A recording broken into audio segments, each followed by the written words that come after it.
Hər vaxtınız xeyir dəyərli izləyicilər. Bugün mən psixoloq Məmmədova Sevinç və psixoloq Gülü Əliyeva. Bugün sizlərlə çox maraqlı bir müzakirəyə toxunacağıq.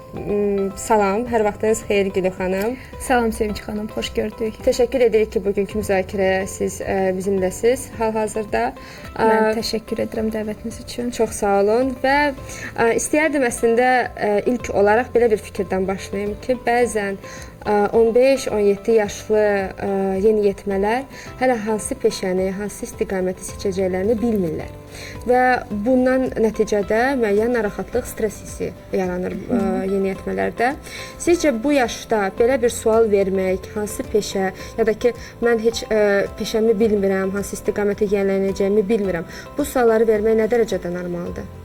Əslində Sevinç xanım, yeniyetməlik yaş dövründə və erkən gənclik yaş dövrlərində insanın hələ də özünü araşdırmağı, hələ də öz suallarına cavabı tapmaması normaldır. Hətta tanınmış psixoloq Donald Shupert də 15-24 yaş aralığını kəşf etmə inkişaf mərhələsi kimi təsvir edirdi və o da qeyd etdiyi kimi, yəni bu yaş aralığında insan hələ ki özünü araşdırır, müəyyən peşə sahələrini araşdırır.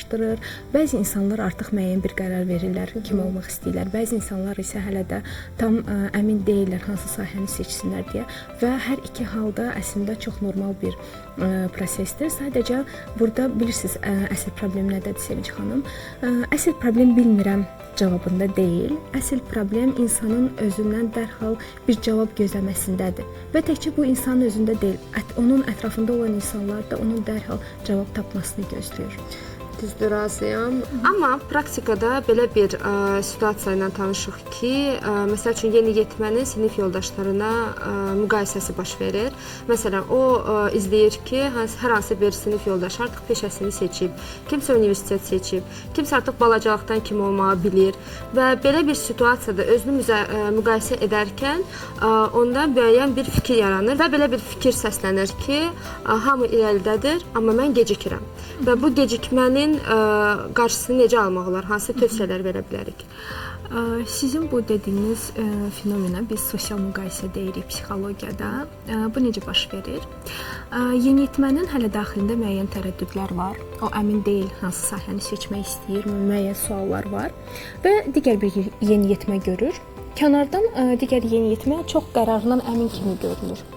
Amma biz bilmirik onun daxilində nələr baş verir və yeniyetmə nə edir? Öz daxilindəki tərəddüdlər digər yeniyetmənin kənardan əmin görünməyini müqayisə edir. Və burada vacib məqam odur ki, biz yeniyetməyə izah etməliyik ki, bu müqayisə düzgün deyil. Çünki biz bilmirik digər kənardan əmin görünən yeniyetmə doğrudan da mı əmindir? Doğrudan da mı onun daxilində heç bir tərəddüd yoxdur? Bəlkə o da tərəddüd edir, bəlkə o seçimin hansı faktorlar təsiri altında edib, bəlkə onun seçimi zamanla dəyişəcək. Yəni burada bəlkələr çoxdur.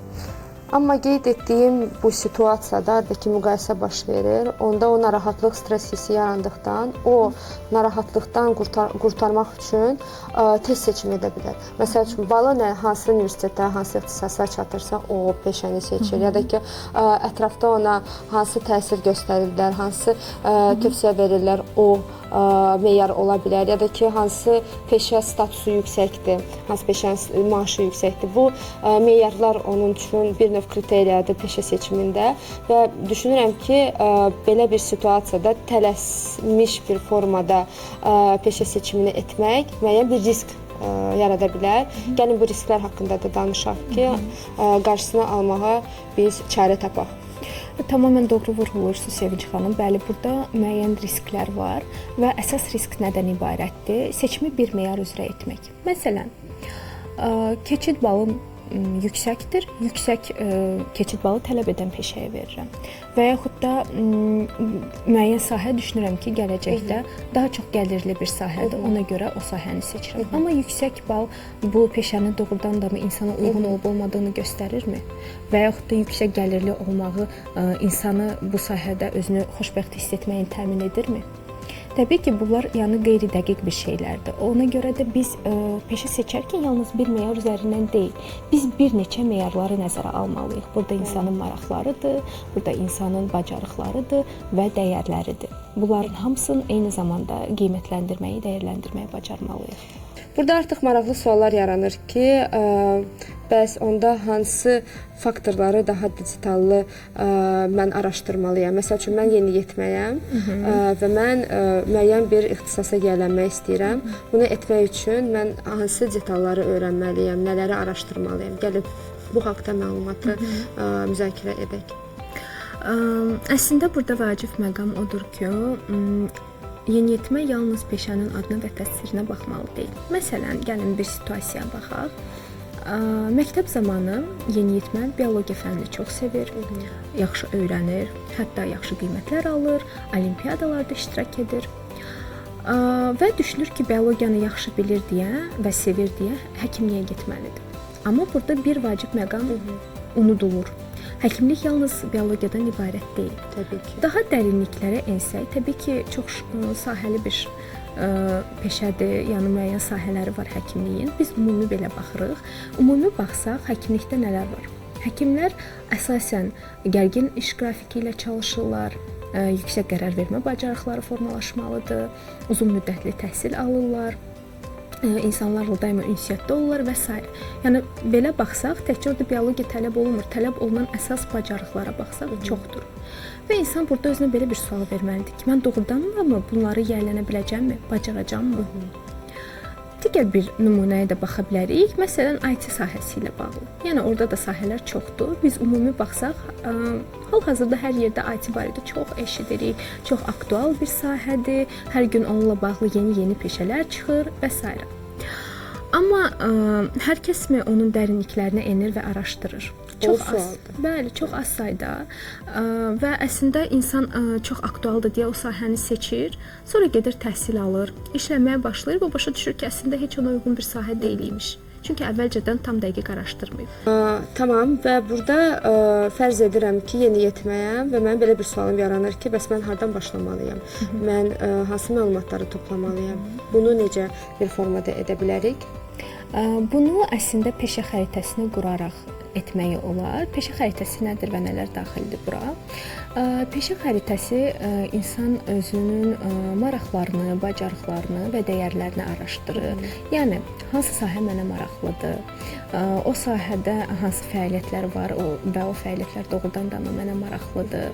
Daha sonra o sahədə hansı bacarıqlar tələb olunur? Məsələn, təhlil etmək, təqdimat etmək bacarığı, yazı yazmaq bacarığı, ünsiyyət qurmaq bacarığı, komandada işləmək bacarığı. Yəni hər bir sahədə müxtəlif bacarıqlar toplusu olur və insan araşdıraraq bunu öyrənir və başa düşməyə çalışır ki, məndə bu bacarıqlar varmı və yaxud da yoxdur. Bəzən olmayanda müəyyən bacarıqlar yeniyetmə sadəcə imtina etmiş ola bilir o sahədən ki, məndə bu bacarıqlar yoxdur. Əslində alınmır. Amma bu da düzgün bir addım deyil. Niyə? Çünki bacarıqlar çox çevikdir. Onları inkişaf etdirmək olar, təkmilləşdirmək olar. Yəni əgər yoxdursa, bu o demək deyil ki, heç zaman olmayacaq. Sadəcə öz üzərində çalışaraq, müəyyən texnikalar istifadə edərək insan onu özündə inkişaf etdirə bilər və lazımi səviyyəyə çatdıra bilər. Digər vacib məqam isə dəyərlərdir. Yəni necə bir dəyərlər? İnsanlara kömək etmək istəyi, stabillik istəyi, kimisə inkişaf etdirmək istəyi, biliklərini paylaşmaq istəyi və bunun kimi bir çox dəyərlər ola bilər. Və biz baxmalıyıq ki, bizdə hansı dəyərlər var və bizə maraqlı olan sahədə hansı dəyərlər var. Onlar nə dərəcədə üst-üstə düşürlər. Ümumiyyətcə, peşə xəritəsini biz qururuq, daha sonra kompleks şəkildə baxırıq buna.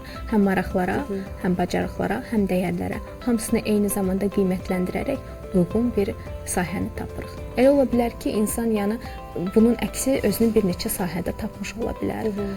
Düşmək lazımdır ki, onları necə birləşdirmək olar. Ümumisinə. Bəli, ümumisinədir onlar. Bəli. Siz bu məlumatı verdikcə mən ağlımda bir yeniyetmə sevincin sualları yarandı. Məsəl üçün mənim maraqlarım deyək ki, tibbdir, riyaziyyatdır, incəsənətdir. Bacarıqlarım təhlil etmək, nə isə yaratmaq, sosial fayda gətirmək dəyər olaraq. Bunların hamısı məsəl üçün mən də belə məlumat olaraq araşdırmışam. Bəs bu araşdırmanın nəticəsini mən praktikada necə tətbiq edə bilərəm? Çox gözəl bir sualdır Sevinç xanım və artıq yeniyetmə o səviyyəyə gəlib çatıb ki, bunları araşdırıb bilir, nə istəyin bilir, növbəti addıma keçmiş olur. Növbəti addım nədir? Mən tövsiyə edərdim ki, növbəti addım olaraq bunu real fəaliyyətdə sınamaqları olsun. Məsələn, təcrübə könüllülük proqramına qoşula bilərlər o sahə ilə bağlı ki, daha dərindən bilsinlər hansı fəaliyyətlər orada baş verir, hansı funksionallıq yerinə yetirilir, hansı kurs proqram ola bilər. Pulsuz olan hal-hazırda kurslar, proqramlar süni intellektlə bağlı çoxdur. Yəni ondan da istifadə etmək olar. Daha sonra o sahədə bir peşəkarla danışmaq ki, o sahəni daha ətraflı araşdırmaq üçün. Yəni bu da çox faydalı ola bilər. Çünki bəzən bizim peşə ilə bağlı təsəvvürlərimiz və real praktika üst-üstə düşməyə bilər. Və bizdə başqa bir təsəvvür yaranır, başlayırıq o fəaliyyətlə məşğul olmağa, başa düşürük ki, əslində tamamilə fərqli bir şeydir və heç mənə uyğun deyil. Və yaxud da əksinə də uyğun da ola bilər.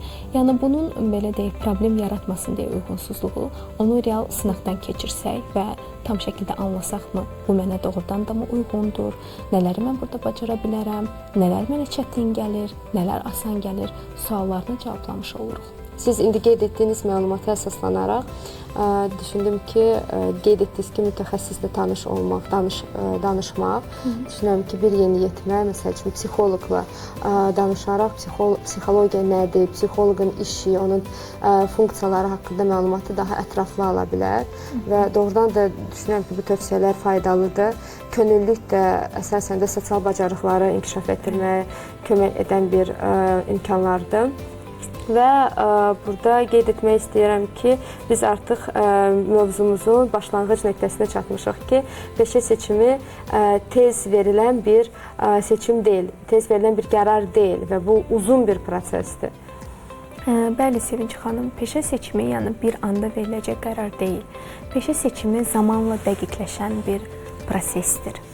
Və bəzən isə İnsanlar çox vaxt sərf etmiş olur peşəsini müəyyən etmək üçün.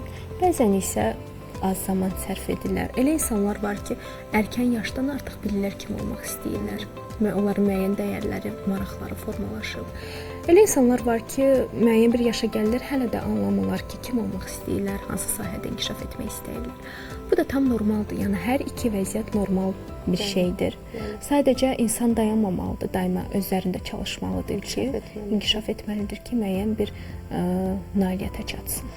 Düşünürəm ki, peşə seçimi doğrudan da niyə vacib bir mövzudur? Çünki peşəni düzgün seçmədiyi təqdirdə gələcəkdə böyük bir problemlər də yaşaya bilər. Tükənmə, stres, xoşbəxtlik hissinin az olması, məmnunluq, həyatdan məmnunluq hissinin az olması. Yəni ona görə biz belə bir sual, iki sual verə bilərik özümüzə. Məsəl üçün mən ömür boyu kim olacağam? Ya da ki, mən hansı istiqaməti araşdırmağa istiqamət edirəm. Bu iki sualın arasında düşünürəm ki, daha vacibdir və əsasdır ikinci suala cavab axtarmaq, nəinki birinci. Birinci sual düşünürəm bizi düzgün istiqamətə aparmayacaq.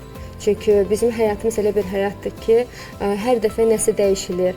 Ümumiyyətlə cəmiyyət belədir, dinamik bir cəmiyyətdə yaşayırıq və bu qərarlarımıza müəyyən bir formada təsir göstərir.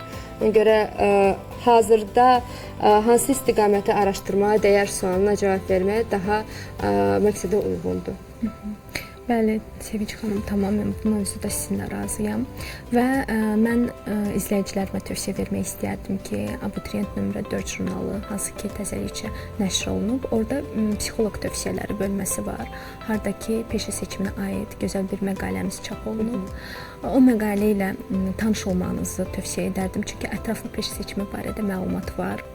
Hal-hazırda da kodlaşmadır və düşünürəm ki, o məlumatlar doğrudan da faydalı olacaqdır. Bundan əlavə bizim həmçinin peşə seçimi alətimiz var, hansı ki 3 hissədən ibarətdir. Bizim təfəkkür növlərimizin diaqnostikası, şəxsi xüsusiyyətlərin diaqnostikası və peşə maraqlarının təyin olunması. Bu 3 faktorun kəsişməsində biz müəyyən bir əks əlaqə təqdim edirik və qeyd etdiyimiz kimi hazırda hansı istiqaməti araşdırmağa dəyər sualına cavab olaraq biz o əks əlaqənin daxilində o suala cavab kimi bir növ köməkçi vasitə rolu oynayırıq.